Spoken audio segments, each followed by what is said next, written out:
దునియాలో అన్నిటికంటే కష్టమైన పని ఏందంటే వ్యవసాయమే.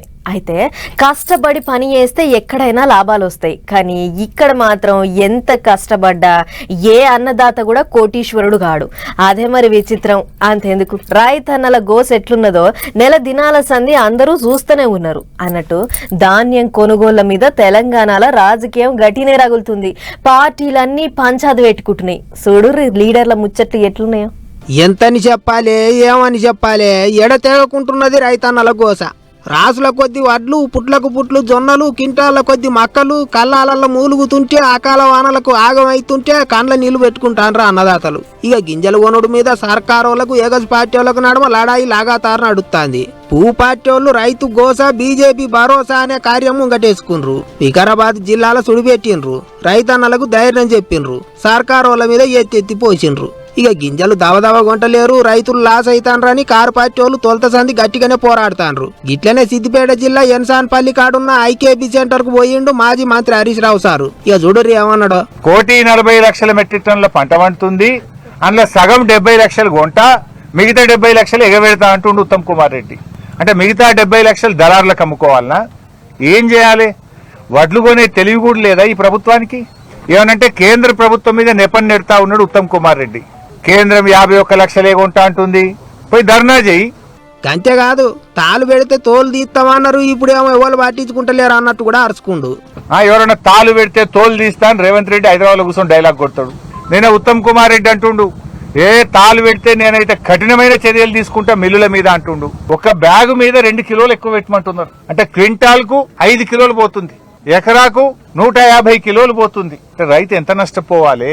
ఈ తరుగు మీద మీ ప్రభుత్వం ఈ డైలాగులే తప్ప యాక్షన్ లేదా?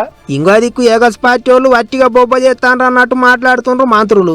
సెంటర్ వాళ్ళు కొనకపోయినా సరే, సర్కారుకు నష్టం అవుతున్నా సరే గింజలు కొంటున్నాం, అన్నదాతలను కడుపులో పెట్టుకొని చూసుకుంటున్నాం అంటుండ్రు సర్కారు వాళ్ళు. ఎర్రజెండా పార్టీ వాళ్ళతోని మాట ముచ్చట్లు చేసిన ముఖ్యమంత్రి సార్ గీదే ముచ్చట చెప్పుకొచ్చిండట. ఇంకో దిక్కు వ్యవసాయ మంత్రి తుమ్మల సార్ ఏమన్నాడో చూడండి. ఎంఎస్పీ ఏదైతే ప్రకటిస్తారో ఎంఎస్పీ ధరకి కొనాల్సినటువంటి బాధ్యత కేంద్ర ప్రభుత్వం. ఆ యొక్క బాధ్యతను వదిలేసి తెలంగాణ ప్రభుత్వం మీద భారం వేసి ట్రాన్స్పోర్ట్ కావాల్సినటువంటి డీజిల్ సప్లై చేయలేనటువంటి అసమర్థులు కేంద్ర ప్రభుత్వం ప్రకటించినటువంటి ఎంఎస్పీకి మేము ధాన్యం తీసుకోము, మొక్కజొన్నలు తీసుకోము, జొన్నలు తీసుకోము, మాకు బాధ్యత లేదని నిర్లక్ష్యంగా ప్రకటించినటువంటి దౌర్భాగ్యులు రైతుల గురించి మాట్లాడితే రైతులు నమ్మే పరిస్థితి లేదు. ఈ రైతులు రోడ్డును పడి కన్నీళ్లు కాల్చడానికి మూల కారణం కేంద్ర ప్రభుత్వం యొక్క చర్యలు. ఇట్లా అన్నదాతల గోస మీద పార్టీలు లీడర్ల నడుమ పంచాది గట్టిగానే అవుతుంది. కానీ ఎవరెన్ని ముచ్చట్లు చెప్పినా కష్టం అనుభవిస్తాంది రైతన్నలు. ఇక దినం ఎర్రటి ఎండలకి ఎండిపోతున్నా సరే ఒక్కలు పట్టించుకుంటలేరు, పంట కొంటలేరు అని కరీంనగర్ మార్కెట్ యార్డుకు తాళం వేసిండ్రు. అన్నిటికీ అన్నదాతల జేబులే గుల్ల చేస్తుండ్రాట.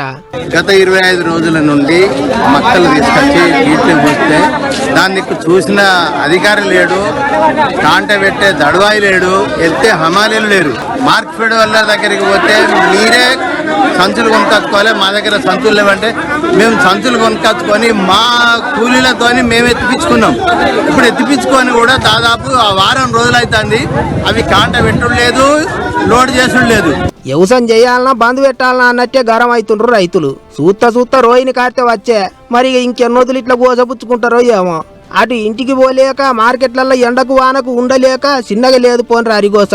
ఇప్పటికన్నా గింజలు కొనుట్ల రువడి పెంచాల్సిందే అని అడుగుతుండ్రు అన్నదాతలు.